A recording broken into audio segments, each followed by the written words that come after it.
Hello, welcome to the vlog. I have reading updates. It's a little later in the week than I thought I'd have updates for, but I haven't got a chance till now. So first up, Starling House by Alex E. Harrow was a DNF. Much like the last Alex E. Harrow book that I read, I did not like the main character. And it felt like, while I loved the writing style, it really slowed down the plot and it made everything just not happen. It was just so plotting and slow. So the one thing I did read from Alex was a short story, one of the other things I read.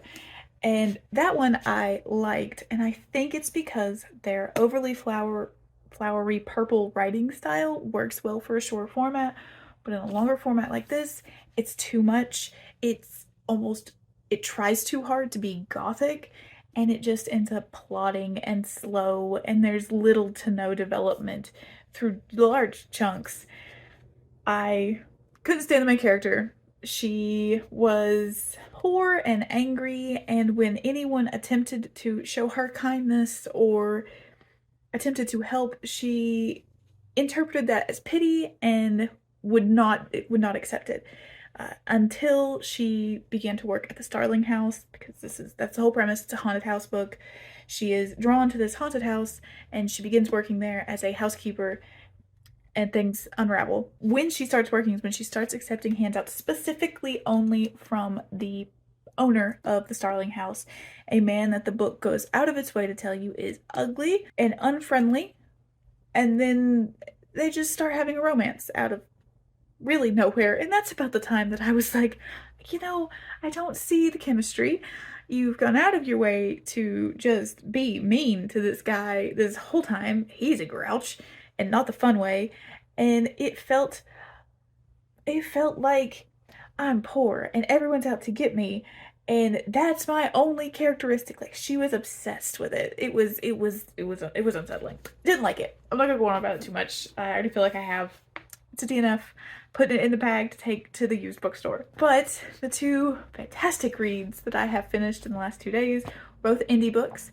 One of them is being delivered today. I finished it. I started reading it on my Kindle, and I loved it so much. As soon as I finished it, I ordered a copy because it was great. It was one of those books I picked up and I couldn't stop reading it. I picked it up just to try it, and I couldn't stop reading it, and I finished it in like a day or two. It's called The Calamitous Bob. I think Alex Gratton is the author on this. This is about Viv, who is, for reasons, trans-imposed isekai, basically, sent to our world, ends up in a brand new body, and she ends up landing in this ruined empire. Like, it's literally in ruins. She's in this throne room. That's where she wakes up, where all these mummies and corpses are. The top half of the room has been blown off because great calamity struck, and she has to figure out how to survive. Not only that, but this area is saturated in black mana, which is like death magic, death mana. And it is her learning to survive. Now the title comes because she gets a assistant, I'll call him. His name is Sulfus, and he cannot say V. When she tells him her name, he says Bib, and then it proceeds to, they go Bib, Bibane, da da da da, and like he keeps saying B names, and eventually she gets exasperated. She goes, "Just call me Bob," and he goes, "Oh hell, Princess Bob." So she's known as Bob by a lot of the locals who can't say V's. It is a progression fantasy, so there are stat blocks. She's learning skills and level up. She's a class, and it's just so much fun, and it's so hilarious. And Sulfus is hysterical to me. He is one of the last remaining golems of this ruined empire she landed in. He has decided she is the princess of the empire, and he wants her to become the future overlord of the world. She's going to rise up and take control and revitalize this empire, and he's slightly homicidal, does not like other humans. And meanwhile, she's just trying to make it. It's really good. She also has a pet dragonling named Arthur. Also, I think the way they described it in the book was a stray kitten that only likes one person, and that's her. And it's good. It was fantastic. I thought it was hilarious. I'm very excited to continue the series. And the other book I finished yesterday is Sister Samurai by Tatiana Obey. And this is about Sister Samurai who is going into town for her daily trip in, and she crosses the paths of some thugs who are trying to hold up her favorite ramen shop. And from there, she decides she's going to stop this group that has planted itself into her community, into the local factory, and a fight ensues. I can't really say much. It's very short. All I can say is that I 100% recommend this. This is funny. It is creative, and there is so interesting juxtaposition in here. This is pitched as Afro Samurai meets the Sword of Kaigen. So you've got that Afro Samurai feel, but there is some also very impactful and deep themes in this. The exploration of survivor's guilt and depression got me real good, and just, it was fantastic. One of the things that I absolutely adored was that there is a commercial break. So that says Sister Samurai will return after a brief commercial break, and there are ads. There are commercials. One of which is for her series that is out. I am going to pick up and read, and it's just, and then it will return. It was just so good. I again 100% recommend this if you're interested. 5 out of 5 stars from me, and I will be reading more of Tatiana Obey. I will likely pick up the first book in her series maybe next week. We'll see when I have a book credit lined up. Also, this is tagged as a Champloo novella. I'm hoping that we get more in this world, in this series. It's absolutely fantastic and fascinating setup, so we'll see. As to what I'm reading, I have, let me get it, a small stack. So my current arc, I have to read 2 arcs, and then I get to read the next Calamitous Bob. That's my rule for me. I've started The Dragons of Deepwood Fen by Bradley P. Bolio. I think that's how you say his last name. This is the first book in the Book of the Holt. It comes out, I think, the first week of December. I only have 2 arcs for December, weirdly, so I'm going to try and read them. I think 2 arcs, maybe 3. I'm going to try and read them ahead of time. I'm also trying to read through my January arcs too, which is why I did 1 or 2 a couple weeks ago. Fingers crossed I'll be able to keep up. I also got Bookshops and Bone Dust in the mail, so this will be picked up very soon because I loved Legends and Lattes. And I also got Murder at Spindle Manor by Morgan Stang, which is I believe this is a closed circle sort of murder mystery, but it is an SPFBO finalist, so I want to read it, and I have heard fantastic things about it. Specifically, Philip Chase, I think, was who I watched. He really loved this, and I think he is the one that nominated it as a finalist, so I'm extremely excited for this. It's also very short. I should be able to read it very quickly. It's 240 pages, 250 pages, so that will be read soon. And finally, I have 1 graphic novel to read today, and that's A Guest in the House by Emily Carroll. This is a horror graphic novel. I checked it out of the library. It finally came in. I'm very excited for this. Some of the artwork in this looks, well, one, I love Emily Carroll's artwork. I have read some of her work before and loved it. So I'm excited to read this. Let me see, there was, look at this one. Fantastic. There was one image of what looked like almost a sleep paralysis demon. I really, that one creeped me out. I saw it on the flip through and was like, whoa baby, what? Here it is. See, it's creepy. I'm very excited. I am probably, what time is it? Probably actually going to go upstairs, plug up my work computer, and read this before it's time to cook dinner. And when I get Calamitous Bob in, I will also update you and show you what it looks like, because I'm so excited for that one. That's it for this update. I will talk to you guys again soon.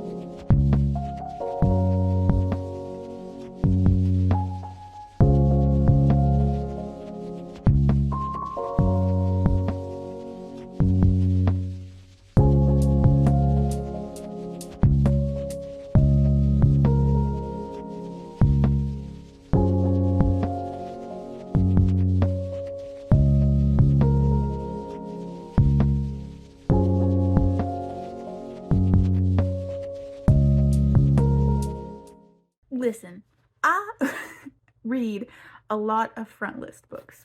We know this. I do reviews. I read a lot of them. I don't know what it is that indie authors are putting in their books these days, but wow. So I knew it was a thing with like indie romance, right? It's just compulsively readable. It's so good. There's something about it almost across the board. Like, it's a thing. Indie fantasy. Clearly the same, and I feel dumb for sleeping on it for so long. I used to read indie fantasy a ton back in the day, and I just kind of got out of the habit of keeping up with it because you actually have to try because it's not traditionally published. Anyway, this is where it's at. This is good. This is good. I can't even talk about it. It's so good. It's so good. 5 stars. Clearly, if you can't tell, this is so good. This is great. Okay, this is a closed circle mystery. I think that's the correct term. There is a creature locked in this house with all of these guests, and our main character, Isabeau, I think, is a huntress. She is there to find the monster and kill him, a la The Witcher, right? That is her job, her role in society. She hunts monsters. And she is there to do it. I'm trying to turn my light on. I forgot I didn't have it on.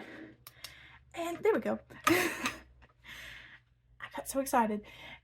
And so we are stuck in this house while a storm rages outside. The spirits are angry because it's fantasy, it's Gaslamp.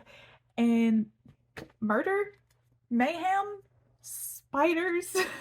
It's all so good. I don't want to spoil it. But this, if you're into indie fantasy, if you're into Gaslamp fantasy, if you're into like a murder mystery, almost buddy cop situation in some ways, right here. Right here. I don't know. I don't know how the SPFBO judges are gonna pick because I couldn't pick. Wow. What? The thing is, right? I know this is the only caveat I'm gonna give on this.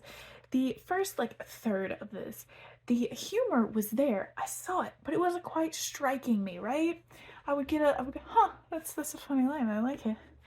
But then somewhere around, and I remember the point at which it happened, there is a guest list at one point, and M. Stang, the author's Morgan Stang, is listed on the guest list. I was like, that's cute. She put herself on the guest list, right? It's funny.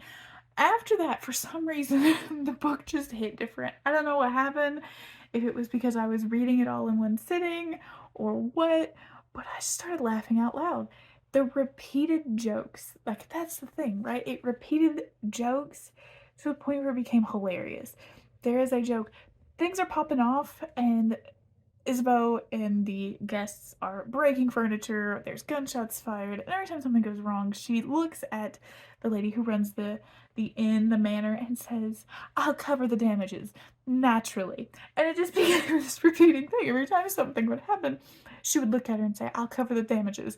And then Madam would say, "Naturally." And it's just like, that's an example, right? If you're not here for odd humor or like dry humor, it's very dry, maybe miss. But this is maybe going on my best books of the year. It's been a long time since I sat down to work and read, and I couldn't stop reading. I was working, I would get a minute, and I had to keep going. I took a 10. I spent the entire 10 in the same position I was in the whole day because I couldn't stop reading. I couldn't stop. It was great. I don't know what I'm gonna do. I've already ordered the second book, and chances are very high I'll pick up the rest of her books. It's fantastic. It's great. So I just really wanted to tell you that. I know the rest of the day is gonna be busy because I have to catch up on myself. Also, I told you I would show you Clematis Bob by Alex Gilbert. I said Grattan, but it's Gilbert. So good. Another, what is in the water with the indie fantasy? What is in the water? Somebody tell me. What is it? Is it, I love it. I'm here for it. Give me more of it. But like, it makes me not want to read my arcs, and I should be reading my arcs. Anyway. Wow.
So a quick update between cleaning.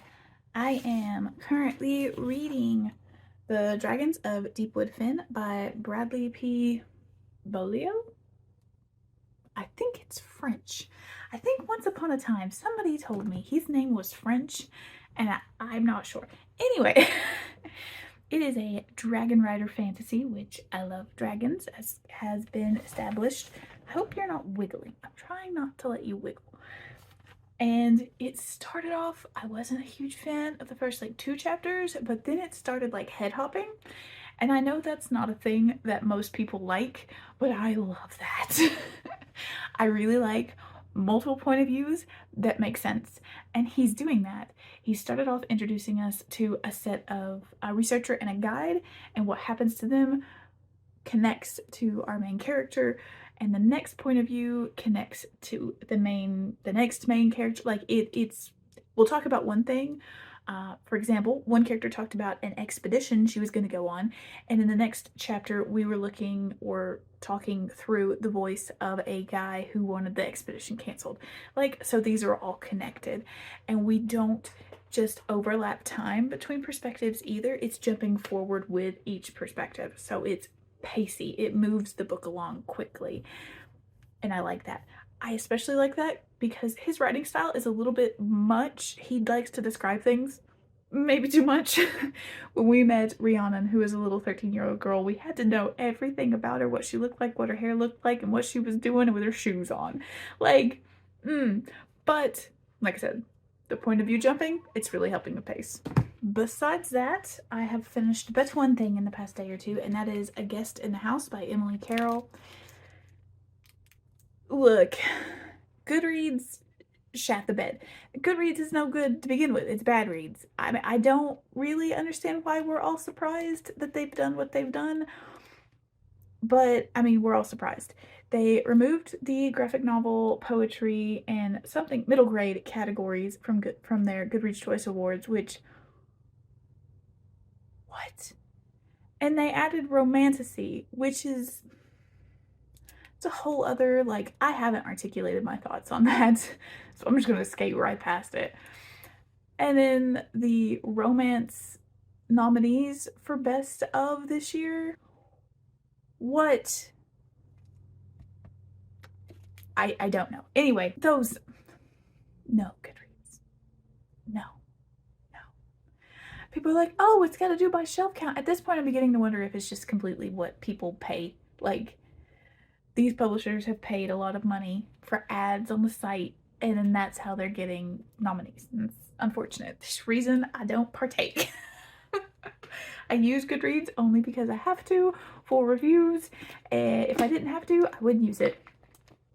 I hate it. Anyway, so my graphic novel read recently, which was freaking fantastic, A Guest in the House. This is a horror graphic novel by Emily Carroll. She wrote, was it A Walk in the Woods? I'll see if I can put the cover here for a moment. I loved that. It was a collection of short horror stories, like ghost stories. It came out a couple of years ago and I read it and I loved it. So when she was coming out with this, I said, yeah, yes, please. And I genuinely liked this. This is a mix. So our color palette in this is a good example, is mostly a white and gray wash over everything, but we get these moments of intense color as things within our main character's mind take a forefront.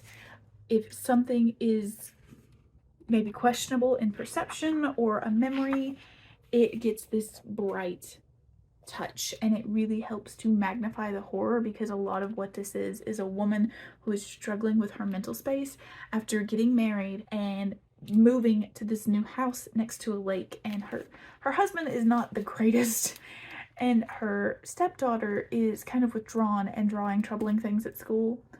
So it leads her on this journey to figure out more about her husband's last wife and what happened to her, and it kind of follows her as she deteriorates from there. And I'm still thinking about the ending. I'm still not sure what I think happened or what actually happened, but it was great. If you like horror graphic novels, pick this up. It's a good read. I got mine from the library, obviously. I may end up buying a copy of that and A Walk in the Woods whatever the name of the first one was. I need to reread it. I really liked it. And I think she's got one other that I haven't read yet. And I really wish I could see the naked hardback of this. Like, it's got some trippy colors or something on it. Yeah, I might have to get a copy. That's it as far as this morning. I am getting cleaning done, reorganizing, I'm catching up on things. I'm going to have to make some shelf space for all the new stuff I have, and I think it's time for an unhaul. So I'm gonna go through my shelves and purge. I will, if I have anything worth noting or a sizable unhaul, I'll show you a shot of that once I'm done. I have days where I call them my dead days. It's usually Mondays, but some days they could fall any time of the week, where I have been going very hard. My energy just crashes out and I don't get a lot of stuff done on those days. And this is one of those days. But I thought I would update you before I sat down and just poked through my books a little bit. I did finish The Dragons of Deepwood Fen. I really enjoyed that when I first started it, as you heard. Unfortunately, I didn't enjoy it later. So it did do the thing that I like. It had a lot of point of views, and I really like a lot of point of views. However, it was spending a lot of time in certain point of views that were just boring. The whole book ended up being very slow for me, and I lost a lot of interest in it. And that's okay. It's not for me. It was very politically drawn. I think perhaps if the chapter, like character flips, would have been faster, if each character's chapters would have been quicker, I would have enjoyed it more. We would have quick, pacey chapters that I really liked and I blazed through and I was really enjoying. I liked the characters more, but then we would stop and slow down in two different characters' chapters. And I just got to the point where every time I would see their name at the top of the page, I got angry. I was like, oh, this again. So like, it just didn't work for me. That's okay. Doesn't have to work for everybody. I gave it like a 2.5. If you really like slow, drawn out political fantasy with some very cool world building and magic, this is probably going to be a pick for you. But fortunately, it wasn't a pick for me. So I have moved on to my ARC read is Griever's Blood, which is by Alexander Darwin. I read the first book in this series, Combat Codes, earlier this year, I think, or late last year. I liked it pretty good. I really love the world and the idea, but it had some flaws. And so far, it feels like he's perhaps trying to fix one of the major flaws I had, which was a unnatural lack of female characters, to the point where I was like, how does this society function? So he has a female point of view character this time, and I think he's trying to resolve that. However, I'm still waiting to see how that pans out. The editing maybe needs just a touch more. It's doing a weird thing where every time there's a sentence with her in it, it uses her name. So Sol got off the ship, and instead of saying she then proceeded here, Sol then proceeded here. Sol saw someone. She didn't like them. Sol moved on ahead. Like, we know her name. But otherwise, that's my only complaint. I like it. I like a lot of things about the world. It's just not perfect. So we'll see how that goes the rest of the week. I think for this week, since it's a holiday week, I'm going to try to do a little bit different video. I'm going to try like a reading in 24 hours. How much can I read in 24 hours with the timer method, where I time every time I sit down to read. And I'll probably start that today, since I plan on reorganizing these books and then going upstairs and just reading for a bit. I did get some book mail. I got The King Killing Queen by Sean Speakman. I have been waiting on this book to come out, it feels like, for like a year. I did not back it on Kickstarter. I thought about it, but at the time it just financially wasn't feasible. But I did pre-order it because that I could plan a little further ahead for. It's absolutely beautiful. The pages are like glossy almost. I love it. There are absolutely stunning illustrations, a beautiful map inside, and I am very excited for this. I will probably, my plan is to read Griever's Blood, and then I'm going to take an arc break because that's all of my December arcs, and I'm going to read probably Bookshops and Bone Dust, this, maybe a few other things, and then I'll be reading some more backlist arcs and some stuff for January. I have Sky's Edge to read. I don't remember the author on that one, but it's like a YA sci-fi fantasy. But that's gonna be it for this vlog. I'm going to go do what I can and try to rest. And I will see you guys in another video soon. Thanks so much for watching, and like, comment, subscribe, all that good stuff. Let me know your thoughts down below, and I'll see you then. Bye, y'all.